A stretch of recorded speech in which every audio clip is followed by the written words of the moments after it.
La regla del pomodoro. Personajes y buenas historias. Con César Ricaurte. Hola amigos, bienvenidos a esta nueva emisión de La Regla del Pomodoro. Gracias por acompañarnos. Hoy el programa de hoy lo vamos a dedicar a un tema que yo creo que es de absoluto interés para todos en este continente, en esta región, y es la lucha contra la corrupción, y especialmente la lucha contra la corrupción en el contexto de la pandemia, de la COVID-19. Hemos visto en diversos países cómo se han dado algunos casos que han saltado las alarmas, han prendido las alarmas en gran parte de los países de la región. Y para hablar de este tema, vamos a dar la bienvenida a nuestros invitados. Vamos a tener a Silvana Vallejo, directora general del Servicio Nacional de Contratación Pública, el CERCOP del Ecuador. Es una economista graduada en la Pontificia Universidad Católica del Ecuador, máster en Economía Empresarial por el Instituto Centroamericano de Administración de Empresas del INCAE y posee un diplomado de Harvard Business School. Gracias, Silvana, por acompañarnos esta tarde. Muchas gracias por la invitación, a las órdenes. Y damos la bienvenida a José Ugaz, un abogado con estudios de posgrado en el Institute of Social Studies de La Hague, Holanda, y en la Universidad de Salamanca. José ha sido presidente del Consejo Directivo de Proética, capítulo peruano de Transparencia Internacional, profesor principal de Derecho Penal en la Facultad de Derecho de la Pontificia Universidad Católica del Perú, autor del libro Caiga quien caiga, con sus crónicas, con las crónicas de las experiencias como procurador del Estado en el caso Montesinos, Fujimori Montesinos. Desde octubre del 2014 hasta el 17 fue presidente de la Junta Internacional de Transparencia Internacional. Gracias, José, por acompañarnos esta tarde. Muy buenas tardes, César, con todo gusto. Y finalmente damos la bienvenida a Claudia Escobar, jueza, ex magistrada de la Corte de Apelaciones de Guatemala. En el 2019 fue escogida para conformar la Comisión de Expertos Internacionales de Lucha contra la Corrupción en Ecuador. Después de su segunda elección al Tribunal de Apelaciones en el 2014, se convirtió en la principal denunciante en un caso de gran corrupción que reveló interferencia ilegal en el Poder Judicial de Guatemala por parte de funcionarios políticos de alto rango, incluido el vicepresidente del país y expresidente del Congreso. También es fundadora del Instituto Judicial y de la Asociación FIDI, y dos organizaciones dedicadas a promover el Estado de Derecho en Guatemala. Gracias, Claudia, por acompañarnos esta tarde. Bien, les voy a plantear entonces algunos datos que nos señalaba Transparencia Internacional hace pocos días. Advirtieron representantes de Transparencia Internacional que la corrupción puede aumentar a partir de las compras y contrataciones que realizan los gobiernos de diferentes naciones para afrontar la crisis por la pandemia del coronavirus.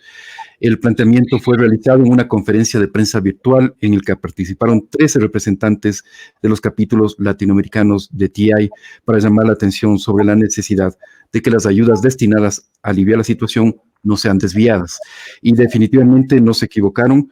En varios países, Ecuador, México, Colombia, Honduras, Bolivia, México, Argentina, Colombia, se han registrado casos de corrupción relacionadas con las compras a partir de los materiales sanitarios necesarios para combatir la pandemia. ¿Qué es lo que está pasando en nuestra región? ¿Por qué se desata? ¿Por qué la pandemia es también ocasión para que se desate otra pandemia, la de la corrupción? Comienzo con usted, Silvana. Gracias una vez más por estar aquí. Muchas gracias por la pregunta y por la invitación.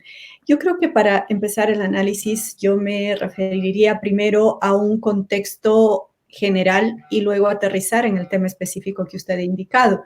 En el tema general, en el tema de la pandemia y de la crisis sanitaria, hay que relacionar un componente importante.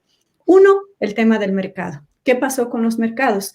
Nunca antes habíamos tenido un tema de desabastecimiento no solamente nacional, sino a nivel mundial. Ciertos productos se volvieron estratégicos a nivel mundial y todos requerían de un insumo médico cuya materia prima coincidentemente lo provee únicamente China, y eso volvió que los precios subieron. Fruto de eso ha sido la especulación, ¿no? O en el momento que se concreta y se conoce, pues es el tema de sobreprecio que se lo conoce también en la compra pública, ¿no? Entonces es un contexto de mercado. El punto 2 es el tema de la emergencia en sí mismo, el tema de resolver un problema de manera inmediata, de manera oportuna. El tiempo tiene costo también y tiene precio. La emergencia es una situación extraordinaria en la contratación pública, una situación que no pasa por el portal, que no tiene proceso precontractual, porque se entiende que aquí, y en este caso es literal, es de vida o muerte, adquirir un bien o servicio para resolver un problema, para proteger la vida de los ecuatorianos. Siendo un sistema extraordinario, por lo tanto, tiene dos procesos: identificación de la necesidad y del bien estratégico y la adquisición. No pasa por un proceso ordenado como se lo tiene en régimen común y donde uno puede actuar de manera previa para que no sucedan, no llegue a la adjudicación. Tercero, las políticas en general en el mundo, no solamente hablo de Ecuador, las políticas en general, cuando se las ejecuta, cuando se las formula, también deben tener un componente principal que es la credibilidad. Y la credibilidad se da también cuando hay capacidad de control. Esta pandemia fue enorme, fue grande, convocó a que varios actores actúen a la vez y la capacidad de control también se reduce. Pero por otro lado, yo quiero precisar sobre el tema que usted decía, ¿qué pasó? Que aquí se desató también la corrupción. Yo creo que hay que entender una cosa. Toda vez que existió la crisis sanitaria, fue declarada la crisis sanitaria en el Ecuador, y que sabemos que la emergencia es un proceso en donde normalmente no se conocía qué se estaba contratando hasta el momento, por ejemplo, simplemente para hacer relación, en momentos de otra emergencia medio similar, esa fue nacional, no fue mundial. Hasta ahora no sabemos qué es lo que se ha contratado, qué fue lo del terremoto. ¿Por qué? Porque la emergencia es una publicación posterior e incluso se estaban realizando contrataciones más allá de la emergencia. Sin embargo, esto no se evidenció. ¿Por qué no se evidenció? Porque no era obligatorio publicar. Entonces, nosotros vimos una resolución, la 104 y la 105, tal vez lo conocen, en donde, entre otras cosas, se obliga a las instituciones públicas a que en el portal publiquen su declaratoria de emergencia por un lado y la adquisición con el detalle del bien, el servicio, el ítem, el precio a los cuales se estaban contratando. Esto fue una manera de transparentar la información, no de ocultarla, sino de evidenciar qué está sucediendo en el contexto de una emergencia. ¿Qué hizo esto? ¿Cuál fue la consecuencia? Que se pusiera al escrutinio público al ciudadano, a que fuera parte del control y a convocar a que las actividades de control de Fiscalía, de Contraloría, sean expeditas y sean, como en ninguna otra emergencia, de manera concurrente. ¿Por qué? Porque tienen el expediente y el análisis que nosotros ayudamos para realizar las denuncias. Es decir, el tema de datos abiertos de un tema de emergencia fue vital, con lo cual las entidades se cuidan y también lo piensan dos veces. No suceden todas, tampoco digo que en todos los procesos. Hasta el momento 860 entidades han realizado una contratación de emergencia de alrededor de 180 millones de dólares. Eso es lo que tenemos registrado hasta el momento, y esto ha hecho que todos utilicen la fuente primaria, el portal, siendo que tenemos competencia en la emergencia, pero un aporte ha sido generar la información en momentos de emergencia. Gracias, Silvana. Gracias, Silvana, por esa primera apreciación.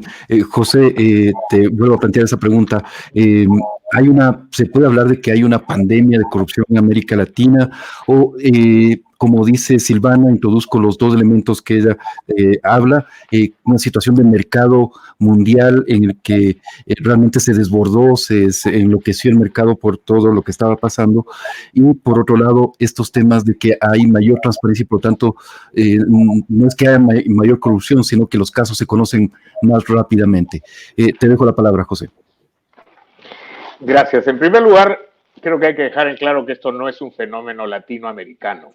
Esto tiene que ver de alguna manera con la condición humana y en aquellos colectivos, en aquellas sociedades donde el sentido del bien común no está fuertemente instalado. Y probablemente eso es lo que diferencia aquellas sociedades donde hay una corrupción extendida, cotidiana, normalizada.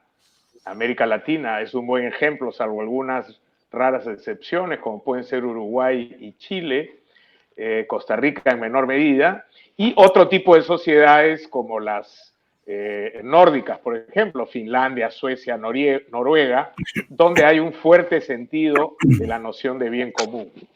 Entonces, mis colegas de Transparencia Internacional, cuando hicieron esta predicción al inicio de la pandemia, no fueron pitonizos, no se requería una bola de cristal para saber que iba a ocurrir lo que está ocurriendo, y lo hemos venido diciendo insistentemente en cada uno de nuestros países. Si no se establecen mecanismos de prevención, de acceso a la información, de acceso a esa información en tiempo real, información que además debe estar consignada de manera simple para que pueda haber un observatorio ciudadano y una fiscalización social, lo que va a ocurrir es que van a empezar a brotar como champiñones los casos de corrupción, y efectivamente es lo que ha ocurrido. ¿Por qué? Lo acaba de decir quien me ha precedido en el uso de la palabra. Cuando ocurren situaciones de catástrofe, terremotos, inundaciones, y en este caso una pandemia, lo que normalmente hacen los gobiernos es flexibilizar, precisamente por la emergencia generada, los mecanismos de compra de bienes y servicios para poder solucionar esos problemas. Si hay un terremoto, por ejemplo, y se han derruido viviendas, lo que tiene que proveerse de inmediato son carpas para que la gente pueda, en tiendas de campaña, refugiarse durante la noche. Se tienen que comprar alimentos y agua porque seguramente han colapsado los sistemas de abastecimiento, etcétera, etcétera. Y entonces inmediatamente, como es urgente comprar esos bienes y servicios médicos, por ejemplo, lo que hacen los gobiernos es exonerar estos procesos de compra de los sistemas tradicionales, que tienen, por supuesto, una serie de candados, de mecanismos de fiscalización, de comparación de precios, etc. Una primera pregunta que salta de inmediato es, si en los procesos de licitación pública, en épocas de normalidad, cuando no hay terremotos, cuando no hay inundaciones, cuando no hay huracanes, cuando no hay virus, se roba, y se roba intensamente, el rubro en el que más se roba a nivel global es el de las compras públicas, precisamente. A pesar de que hay Contraloría General del Estado, que se hacen muchos esfuerzos para tener competiciones que sean lo más abiertas posibles, con bases de datos que puedan reflejar controles de precios, etcétera. Sin embargo, se roba, y se roba mucho. Imagínense si no se va a robar en las épocas en que se establece que esos mecanismos de control se van a flexibilizar. Entonces, esto era totalmente previsible, no sorprende. Si miramos la historia, para ser concretos, yo en el caso de mi país puedo decir, yo ya tengo 60 años, en el terremoto del 70, cuando murieron aquí más de 70.000 personas, hubo sin duda alguna muchísimos casos de corrupción. Yo todavía era un niño, pero recuerdo perfectamente algunos de los titulares, y ha pasado después con otro tipo de catástrofes, como los fenómenos del Niño. Recientemente hubo hace más de 5 años un fenómeno del Niño y un terremoto en el 2007 que hasta el día de hoy no se han terminado de resolver, no se han reconstruido porque se robaron el dinero. Y eso pasa, como repito, en América Latina, pero también en muchas otras partes del mundo, salvo aquellos donde está claro el concepto de bien común y uno dice, entonces, yo no voy a robar porque cada sol que yo me lleve va a implicar que una persona no va a tener acceso a un balón de oxígeno, a una cama UCI, a la medicina que requiere para poder combatir en un tratamiento adecuado este virus, etc. Entonces, si no hay esa noción de bien común, lo que hay es siempre una porción de ciudadanos proclives a la corrupción, porque como el bien común no me importa, de lo que se trata aquí es de que obtenga un beneficio yo y los que me rodean, es decir, mi círculo inmediato, mi familia, mis amigos. Y no me importa que se muera la gente, porque ellos no son parte de mi círculo, los miro como ajenos.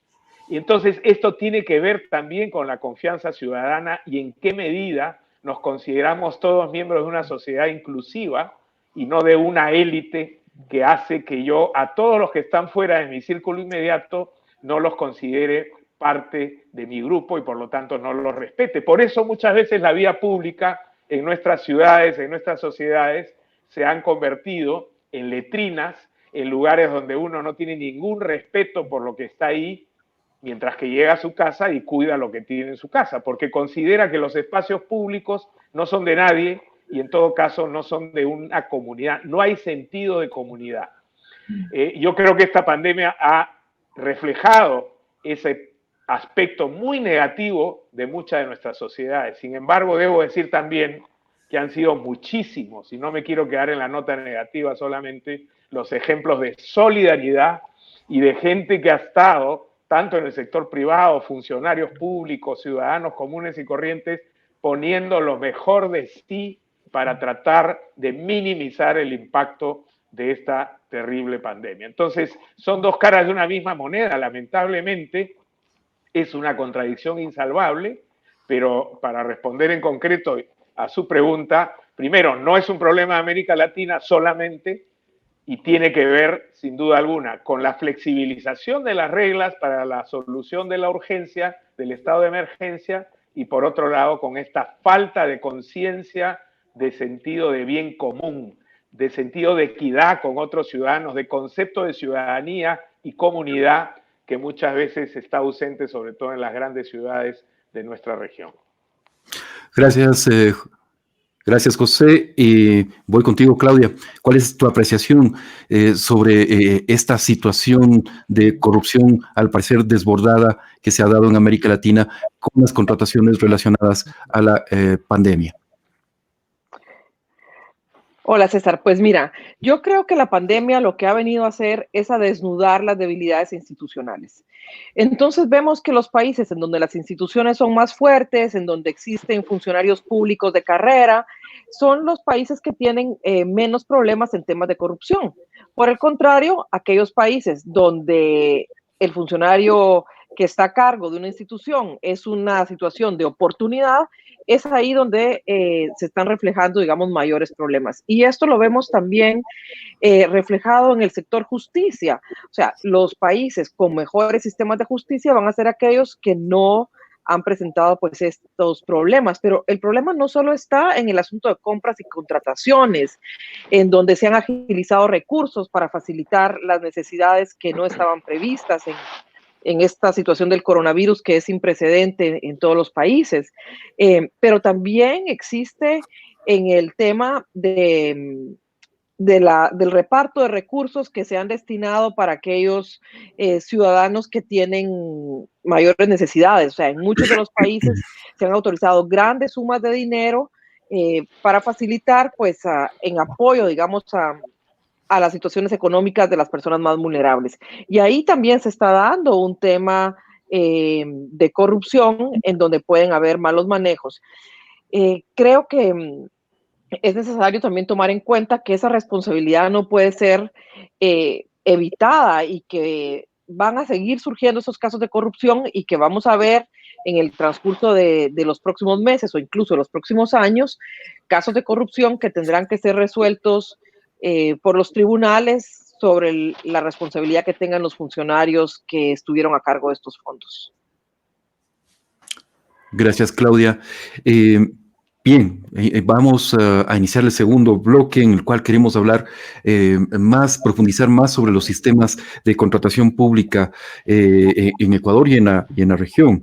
Y cito algunos casos que han sucedido en esta pandemia. En Bolivia, el ministro de Salud, Marcelo Navajas, fue detenido por la compra sobrevalorada de 179 ventiladores españoles para pacientes con coronavirus. En México, es el caso llamado el ventilador más caro del mundo, un equipo respiratorio que fue comprado por el Instituto Mexicano del Seguro Social en $63,000. En Argentina se compró toneladas de alimentos con sobreprecios. En Colombia, el caso de las latas de atún surge después de que se adquirieran en el departamento de Arauca latas con un precio unitario de $4,87.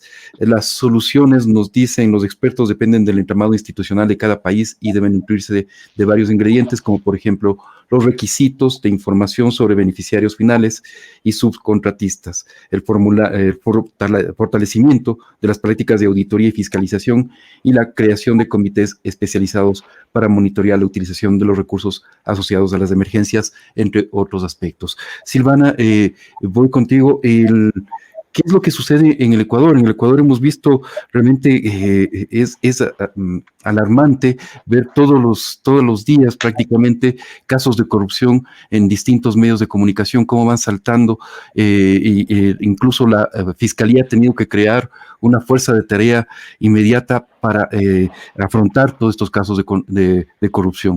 Pero tú nos dices que la contratación pública se ha fortalecido, que más bien los mecanismos de transparencia son más fuertes, pero siguen pasando estos casos. ¿Por qué? ¿Qué es lo que se puede hacer de mejor forma? Gracias. En definitiva, los casos que se han evidenciado ha sido gracias a que ha habido información. Eso incluso ha creado una percepción en el cual antes no existía en emergencias tanta corrupción y tal vez ahora sí. No es cierto. El tema es que simplemente ahora tenemos los datos y los datos para las denuncias de los ciudadanos está a un clic de la página web de datos abiertos del Servicio Nacional de Contratación Pública, en donde existe ahí todo el reporte de qué es lo que se compró, cuánto se compró, a qué precio, etcétera, ¿no?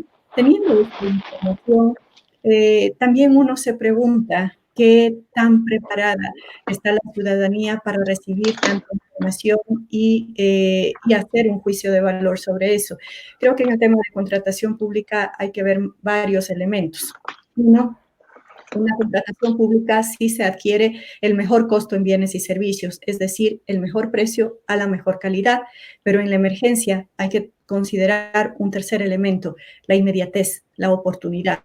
No es lo mismo que le digan, yo le ofrezco mascarillas a $2 en un mes, a decirle, yo le puedo ofrecer mañana mascarillas, pero para mañana van a costar, invento, $10, ¿no?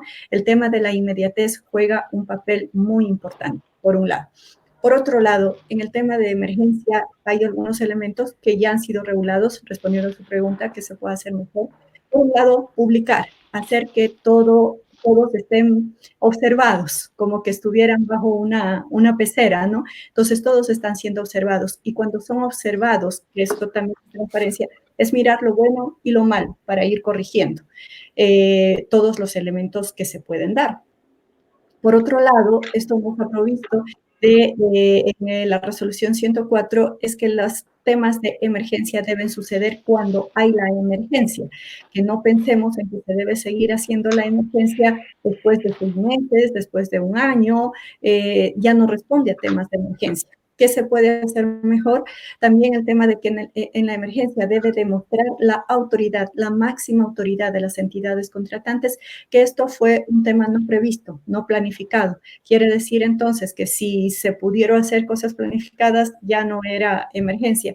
Y por otro lado, dada la escasez, dado el mercado, porque para hacer también contratación pública hay que entender cuál es la estructura de mercado, tenemos un mercado oligopólico, pocos proveedores de insumos en donde tuvieron problemas en tener la materia prima, entonces ahí surge una de las alternativas de tener una compra centralizada, una compra unificada. ¿Para qué? Para tener mejor negociación ante los pocos proveedores que existen. Y por otro lado, también dar esa flexibilidad, como lo señalaba José, los gobiernos tienden a respetar y hacer valer el bien público, en este caso que es la salud, que está por arriba, que es un derecho constitucional, y para que se puedan realizar importaciones directas, porque quizás lo más caro también era comprar a los proveedores nacionales, quizás era más barato hacer importaciones directas para ahorrarnos recursos, pero el tema es ese tipo de cosas. ¿Qué más se puede hacer? El tema de la emergencia siempre tiene que ser controlada, tiene que ser informada, por eso es que nosotros somos una parte de ese sistema de control. La idea es colaborar, estar alineados las instituciones, seamos fuertes o débiles, pero necesitamos actuar de manera alineada todos, por eso hemos venido actuando con Contraloría, Fiscalía, la Superintendencia de Poder de Control de Mercado, para cada uno en su ámbito de competencia, estar alineados y sobre todo en tiempo real poder actuar. El tema de precios es un tema también que uno dice en época de emergencia hay que poner un precio referencial. Si ponemos un precio referencial de 5 y resulta que ese bien o servicio luego se adquiere en el mercado a 6, dejamos de comprar. El mayor costo es no adquirir el bien o servicio. Tal vez deben haber márgenes, debe existir control. Sin embargo, la data abierta que tenemos en este momento nos da cuenta que mientras mayor publicación hay de la emergencia, los precios al inicio eran altos. Conforme se va publicando y se va viendo que un mismo proveedor vende a diferente precio a dos entidades contratantes, vamos a decir, a un gas municipal le vende a 10 y a una entidad de empresa pública le vende a 20, cuando se ven reflejados empiezan a bajar los precios. Es una manera de ir estabilizando. Entonces yo sí creo mucho en que la transparencia y los datos abiertos es una forma de control. ¿Por qué? Porque hace que la ciudadanía también opine, ¿no? Gracias, Silvana. Les recordamos que estamos en una transmisión en vivo a través de Facebook Live y de YouTube. Ustedes pueden dejar también sus comentarios, preguntas para nuestros invitados y aparecerán en la pantalla para que pues sea parte de la transmisión. José, voy contigo. Silvana ha resaltado la importancia de la transparencia y los datos abiertos en la contratación pública. Quisiera tener tu criterio al respecto y tú que conoces como presidente de TI durante muchos años, ¿por qué en América Latina, pese a lo que tú decías en tu primera intervención, se han ensayado muchos sistemas de contratación pública, pero sigue existiendo problemas, sigue existiendo corrupción finalmente, lo que tú decías, el mayor nicho de corrupción no solamente en América Latina, en el mundo, pero en América Latina es la contratación pública. Voy contigo. Sí, la contratación pública es un dolor de cabeza a nivel global. Y si usted mira, por ejemplo, proyectos del Banco Mundial, del Banco Interamericano de Desarrollo, del Banco de África, todas tienen muchos programas y se ha destinado muchísimo dinero y muchos ensayos a tratar de controlar los robos en las contrataciones públicas. Por lo que ya se ha dicho, la falta de institucionalidad en muchos países hace que malos funcionarios o funcionarios proclives a la corrupción se coludan con intereses privados para tratar de obtener ganancias ilícitas. Eso, decía yo en mi primera intervención, si ocurre en un estado de normalidad, ¿cómo no va a ocurrir en un estado de excepción? Y entonces, como los estados de excepción requieren reglas únicas, específicas, valga la redundancia, excepcionales, también hay que aplicar medidas de control excepcionales. Le pongo un ejemplo. En el caso peruano, en el Portal Nacional de Datos Abiertos, esta es una investigación que ha hecho Proética, que es el capítulo peruano de Transparencia Internacional aquí en el Perú, al 27 de abril, ya digamos más de un mes y medio de declarado el estado de emergencia en el Perú, que se declaró el 16 de marzo, al 27 de abril el Ministerio de Economía había publicado el gasto de más de 5.000 millones de soles para compras de bienes y servicios en materia de limpieza, de alimentos, de equipos médicos, etc. Sin embargo, de esos más de 5.000 millones de soles que ya se habían gastado con las reglas de la emergencia, es decir, reglas flexibles, solo se había publicado el 0.75%, ni el 1% del gasto excepcional había sido publicado como para poder saber qué ocurrió con esos dineros. Por ejemplo, debía publicarse en tiempo real, prácticamente en el momento en el que se toma la decisión de compra, cuáles han sido los criterios por los que se ha elegido a un determinado proveedor, quiénes están detrás de esas empresas a las que se le han asignado los contratos, es decir, quiénes son los últimos beneficiarios, no quién aparece necesariamente en el registro, sino quiénes están detrás de esas empresas. Saber, por ejemplo, si esas empresas o personas proveedoras de bienes y servicios han contratado antes con el Estado, cuál es su récord de contratación del Estado, si han tenido problemas, o por ejemplo, como ha ocurrido muchas veces en nuestro país, hay grupos económicos o familias incluso que históricamente se dedican a proveer a la Policía Nacional del Perú, desde vehículos hasta combustible, alimentos, etc. Aquí ha habido, por ejemplo, un escándalo. En primer lugar, el primero que estalló fue el de compras de la Policía Nacional, porque una empresa proveedora de llantas de pronto aparece entregando mascarillas y kits de salud y bienes vinculados a la solución sanitaria de la pandemia.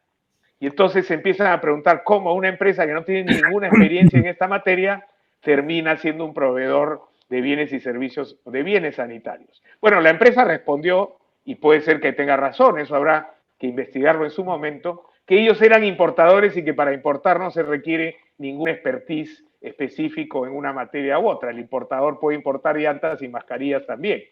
Pero resulta que se ha descubierto que las mascarillas que compró la Policía Nacional, primero tienen dibujitos de Hello Kitty, ¿no? Un poco ridículo ver a un policía con una mascarilla de Hello Kitty por la calle. En segundo lugar, el material del que está hecha no protege absolutamente ni para adentro ni para afuera, es decir, no impide que entre el virus, ni mucho menos que salga, y eso, que parece broma, en realidad ha implicado el costo de decenas de vidas de policías del Perú que han venido actuando heroicamente desde el día 1.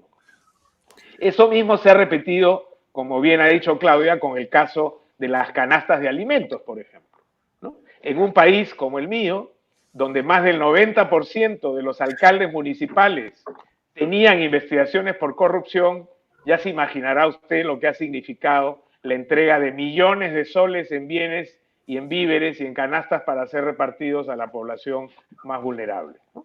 Se ha visto alcaldes llevando las canastas a su casa, otros revendiéndolas, repartiéndolas a sus círculos más cercanos, a sus partidarios políticos, etcétera, etcétera.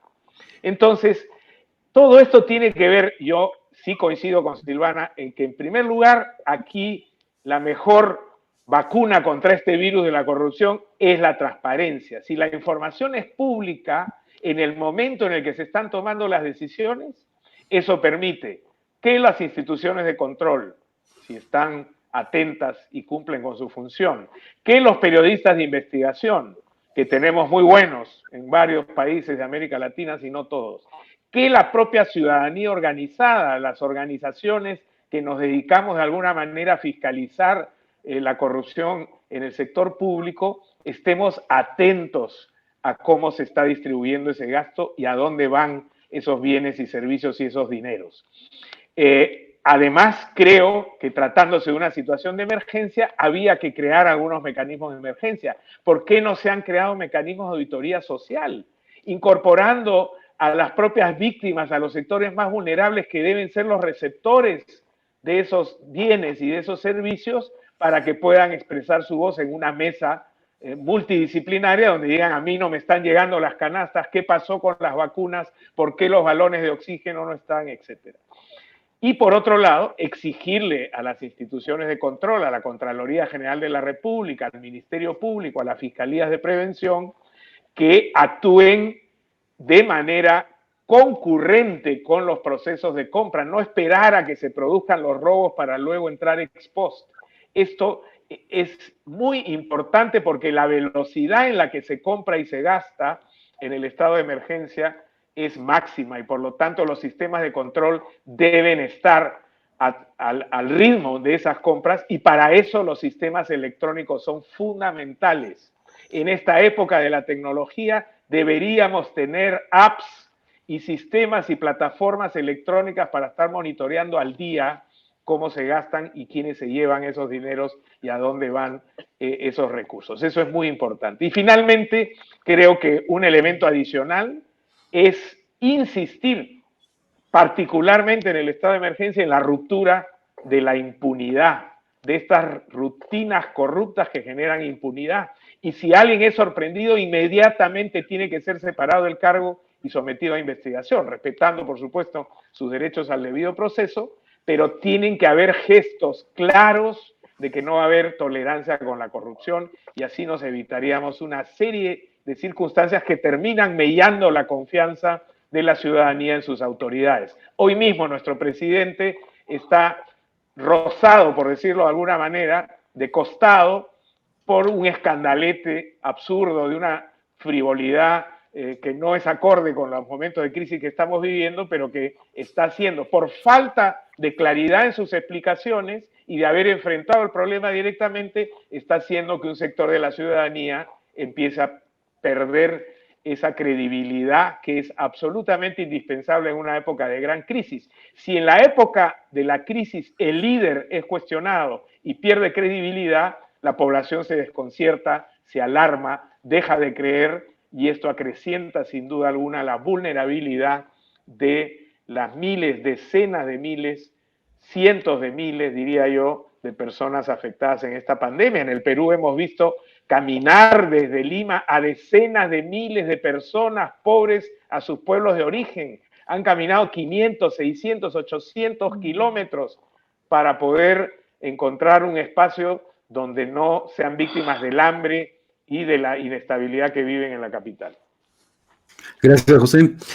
Claudia, voy contigo. ¿Cómo cortar este nudo gordiano de la corrupción en las compras públicas? Y recojo esta última idea que planteaba José Ugaz en el sentido de la falta de credibilidad de los sistemas de contratación pública. Creo que también ese es un problema muy grave, ¿no? Pese a los esfuerzos que se hacen, igual la población no cree que se esté actuando de forma transparente en la contratación pública.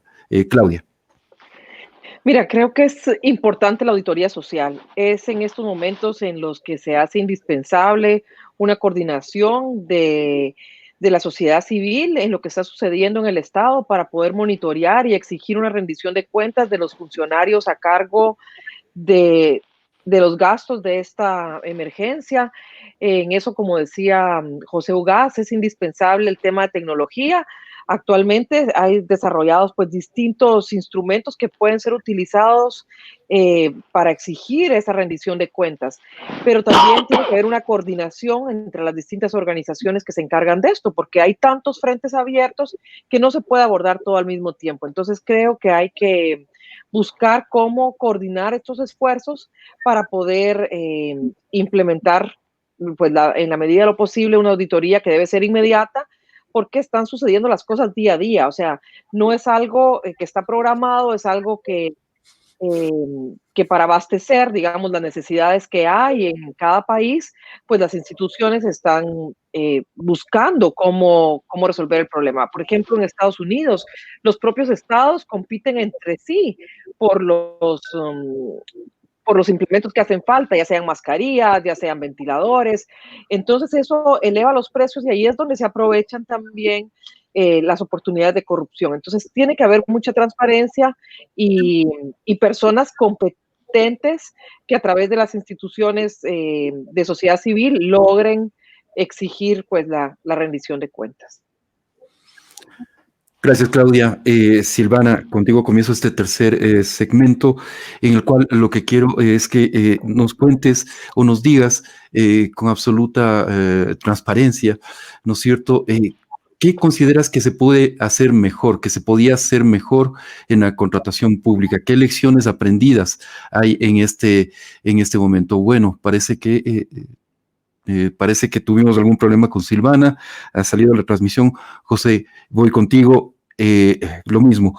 ¿Qué lecciones aprendidas nos deja digamos, 20, 30 años en los cuales se ha venido luchando contra la corrupción desde diversos sectores en América Latina, ¿no? Tú mencionabas desde la sociedad civil, desde el periodismo de investigación, de diversos actores sociales han sido muy importantes en esta lucha contra la corrupción. Pero ¿qué lecciones nos deja? ¿Qué lecciones tú destacarías de esta lucha contra la corrupción?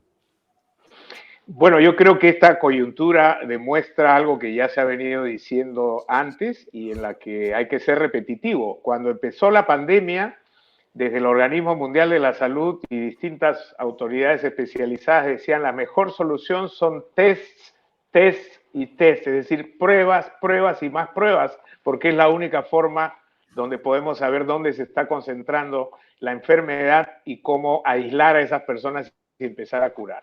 Contra la corrupción, haciendo la analogía, la mejor solución es transparencia, transparencia y transparencia. Es decir, no nos cansaremos de repetir que donde hay datos abiertos, donde la población, los periodistas, la comunidad en general y por supuesto las instituciones de control pueden mirar, es más fácil controlar. Si algo detesta el corrupto es que le prendan la luz.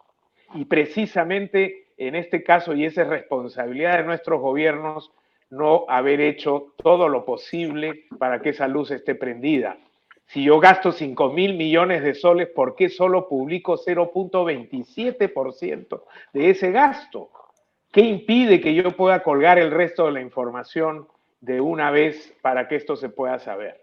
Por otro lado, si bien es cierto, hay un sector de funcionarios públicos que han actuado incluso y vienen actuando heroicamente desde el lado de la salud, desde el lado del control social, y algunos funcionarios públicos que vienen haciendo esfuerzos denodados por tratar de controlar la pandemia y sus efectos y también la corrupción, lo cierto es que han estado muy activos los corruptos y los gobiernos y las autoridades pudieron prevenir muchas de estas circunstancias.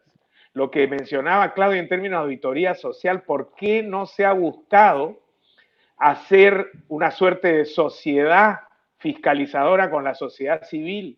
Y en las municipalidades activar, el Perú, me imagino que Ecuador y Guatemala y casi todos los países de América Latina tiene comunidades organizadas, hay autoridades de distinto tipo, autoridades comunitarias me refiero, de organizaciones sociales. Aquí las madres del vaso de leche, de las cunas, de distinto tipo que podrían haberse integrado a la fiscalización de las autoridades municipales que iban a recibir y repartir estas canastas de víveres para paliar en algo el hambre de las personas que estaban en la pobreza. ¿Por qué no se han tomado decisiones a tiempo para controlar el acaparamiento y la especulación? Es increíble que hoy día encontremos en el mercado balones de oxígeno cuyo precio regular no supera los $100, prácticamente a $2.000, porque se sabe que la vida de miles de personas está dependiendo hoy día de esos balones de oxígeno. ¿No pudo acaso la autoridad prever que esto iba a ocurrir y hacerlo posible a tiempo? Ya llevamos más de 80 días de cuarentena en el Perú para establecer plantas de oxígeno o sistemas que permitan proveer de este insumo que no es tan complicado conseguir para que de una manera simétrica esté abastecido el país. Entonces, creo que ha habido parte de, o sea, aquí en el Perú por lo pronto empezamos muy bien, creo, en general se adoptaron las medidas adecuadas y el discurso del presidente fue muy claro en decir que no se iba a tolerar la corrupción. Pero conforme ha ido pasando el tiempo, ha ido mellando esa voluntad política, se han vuelto más confusos los discursos, ya no tienen la claridad que tenían al comienzo y estamos viendo ahora todas las falencias que se están produciendo. Entonces, yo creo que es efectivamente la transparencia de la mano con los mecanismos de control institucional y social a la par de una política de absoluta intolerancia con práctica corrupta que se descubra y que debe ser inmediatamente cortada y hecha pública, lo que debería caracterizar el accionar de nuestras autoridades en estos tiempos. Gracias, José. Regreso, Silvana, ya te veo que estás de nuevo en sala, hubo algún problema técnico y te decía, ¿qué lecciones aprendidas, qué se puede, de tu experiencia en el sector público, qué se puede mejorar? Muchas gracias, tía. Disculpen algún problema tecnológico. Yo quiero mirar el vaso medio lleno y creo que tenemos lecciones aprendidas a esta altura del partido, toda vez que hemos pasado por diversas circunstancias. Y yo creo que uno de los temas es que los datos abiertos es una estrategia muy oportuna en los momentos de emergencia. Se convierte realmente en una herramienta de apoyo a la toma de decisiones y fomenta la gobernabilidad y la transparencia. Yo pienso que otro de los elementos es que la sociedad reclama transparencia, reclama datos, pero también qué tanto está preparada la sociedad para recibir los datos. Es un paso, hay mucho que hacer. Sin embargo, yo pienso que hay que seguir en esta lucha y creo que el dato mata el relato. Mientras más información tengamos, más capacitada también estará la gente para hacer un mejor control. Otra de las lecciones aprendidas, pienso que mientras mayor información tengamos de los procesos en contratación pública y no solamente en los temas de emergencia, vamos a estar mucho más cercanos a determinar esos precios justos de mercado, que hoy el mercado fue bastante volátil, ¿no? Y otro de los elementos es que no debemos actuar solos. Creo que cuando los actores juegan, en este caso proveedores y entidades contratantes, lo más fácil también es acusar al árbitro, es decir, a la contratación pública, quien más bien debe ser quien actúa y debe determinar las reglas de juego, y en eso precisamente se está. Y de hecho, uno de los elementos, creo, históricos que ha estado realizando el CERCOP es que el CERCOP se ha adherido a la iniciativa internacional COST, que es una de las hitos en el tema de transparencia en infraestructura, y promover el tema de observatorio para apoyar a la organización civil. Creo que esos son uno de los elementos. Incluso yo pensaría que en el título de este debate ha sido si estamos perdiendo la batalla contra la corrupción. Yo diría que no. Mientras más transparencia haya, vamos a estar más capacitados y más sólidos para hacer frente a un bien que nos afecta a todos, que es el tema de la gobernabilidad, y que no ayuda en nada a implementar el tema de derechos como la salud o al tema de la implementación de política pública. Claudia, voy contigo. ¿Cuáles son, a tu juicio, esas lecciones aprendidas que nos deja esta lucha contra la corrupción en el continente y más que nada en este momento de la pandemia? Bueno, parece que la perdimos a Claudia en esta última parte. Una lástima. Bueno, voy a presentarles en este momento a nuestra mascota del programa, que es este pequeño gatito Pomodoro. Es un reloj de estos de cocina, ¿no es cierto? Y le vamos a activar y les voy a dar 3 minutos a cada uno de mis invitados para que nos digan, nos saquen sus aspectos claves. ¿Qué consideran que son los 5 aspectos claves en la lucha contra la corrupción en el continente? Voy a comenzar contigo, José, y te planteo, ¿cuáles son, a tu juicio, los 5 puntos claves de la lucha contra la corrupción? Activo los 3 minutos en el reloj. Bueno, primero hay que tener en cuenta que la corrupción mata. Esto no es un eufemismo, esto no es retórica. La gente se muere por corrupción y esta crisis lo ha demostrado. Si parte de lo que se ha robado en décadas en nuestro país se hubiera invertido en hospitales, en contratación de médicos, en infraestructura de salud, hoy estaríamos en otra condición. Primero. Segundo, para interrumpir las rutinas corruptas y evitar que se produzcan desvíos de dinero, transparencia, transparencia y transparencia. Tercero, hay que involucrar a la ciudadanía en mecanismos de auditoría social de tal forma que sean acompañantes de las autoridades de control para efectos de poder determinar cómo se está actuando bien y hacia dónde van los recursos del Estado. En cuarto lugar, se requiere de parte de las autoridades agilidad máxima en tiempo real para estar monitoreando cada uno de los desembolsos y los gastos que se hacen a efectos de evitar que esos sean desviados. Y finalmente, no a la impunidad. Tiene que haber una voluntad política contundente de parte del gobierno y de las autoridades para que a la primera que se descubra un acto irregular se tomen las medidas adecuadas contra esas personas y se abran las investigaciones y se adopten las sanciones rigurosas que estas circunstancias exigen.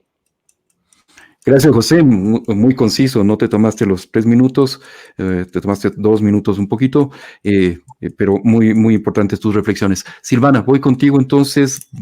Regreso el reloj a los 3 minutos y es tuya la palabra.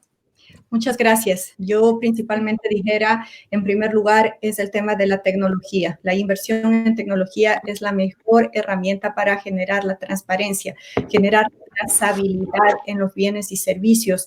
En el tema de salud pública se necesita generar este instrumento y mayor inversión, en donde en tiempo real no solamente las entidades de control y las entidades que administramos la plataforma de compras públicas, sino los ciudadanos, que la trazabilidad sea portable y por lo tanto podemos hablar, por ejemplo, de blockchain en el tema de contratación pública. Si bien estamos yendo hacia allá, necesitamos generar esa inversión no solamente en un espacio, sino en varios espacios. Por otro lado, creo que el tema de datos abiertos se ha constituido en una herramienta valiosa. Hay que ir generando todo ese bien público que es la información. La información ha sido general, no obstante, la información general ayuda, pero es necesario ir generando parámetros de análisis para ir educando a la gente en un tema de comportamiento.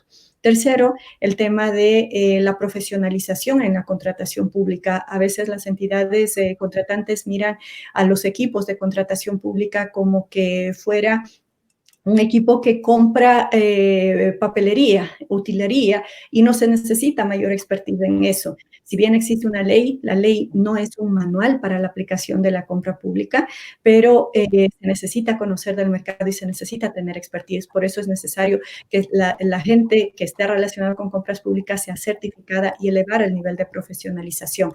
Esos creo que son los elementos más importantes, así como dar muestras de gestión como el control, la sanción y sobre todo ir hacia un estándar de calidad, de excelencia, como el tema de certificaciones antisoborno. Creo que hay que hacer de esto un hábito.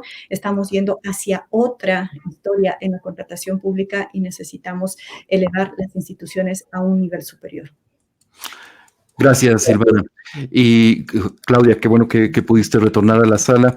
Se había quedado pendiente tu respuesta sobre las lecciones aprendidas en la lucha contra la corrupción en el continente, pero en este momento les estoy pidiendo a cada uno de los invitados que nos dejen los 5 elementos claves que tú consideras en este caso que son importantísimos en esta lucha contra la corrupción en medio de la pandemia. Y te voy a poner este relojito Pomodoro porque tienes 3 minutos para hacerlo. Bien, ahí está. De acuerdo. Mire, tal vez regresar a lo que decías de un principio, que esto ha desnudado nuestras debilidades y tendríamos entonces que enfocarnos en fortalecer esas debilidades para que no volver a pasar por una situación similar.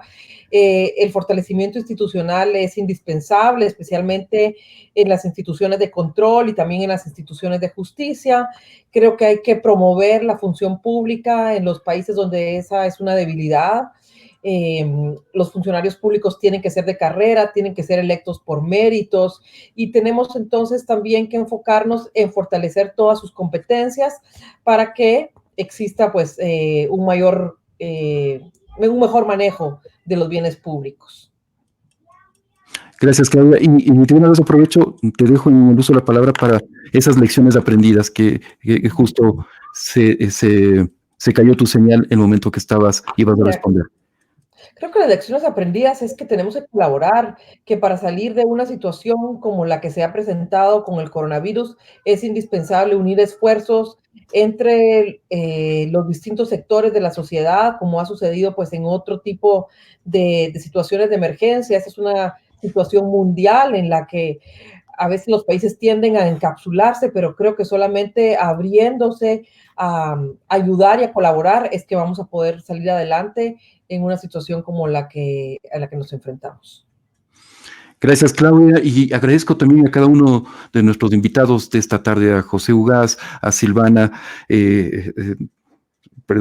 Vallejo, directora general del CERCOP, a Claudia Escobar, ex jueza de Guatemala, actualmente Claudia reside en Washington, D.C.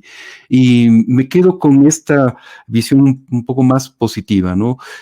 Probablemente estemos absolutamente indignados como ciudadanos de ver toda la cantidad de casos de corrupción que surgen como hongos en nuestro continente, y nos sentimos a veces impotentes de poder actuar frente a esa cantidad de casos de corrupción que surgen en la región.